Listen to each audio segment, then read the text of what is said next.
Le rapport étudie l'efficacité des dispositions relatives au travail dans les accords commerciaux. Elle montre que dans les 2 dernières décennies, ces clauses se sont multipliées et complexifiées, à la fois dans les pays développés et en développement. Actuellement, il y a plus de 75 accords commerciaux qui incluent une clause de travail couvrant environ 135 économies. Plus de 80% des accords qui sont entrés en vigueur à partir de 2013 contiennent une telle disposition. Parmi ces accords, 72% font référence à des instruments de l'OIT. Un résultat important de cette étude est le rôle décisif des partenaires sociaux dans la négociation et la mise en œuvre de ces accords.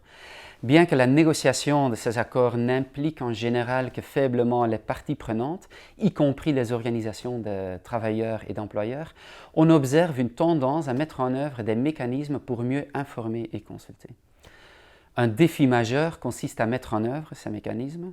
En outre, une participation significative exige non seulement l'accès à l'information, la consultation, mais aussi des mécanismes pour veiller à ce que les opinions soient prises en compte dans la prise de décision. Ces dispositions ont des implications importantes pour les pays en développement. La tradition d'informer et de consulter le public et les partenaires sociaux dans la négociation et la mise en œuvre de sa politique commerciale n'est pas répandue dans tous les pays. Par exemple, certains organes consultatifs qui ont été établis dans le cadre des accords commerciaux ont été repensés pour améliorer leur représentation.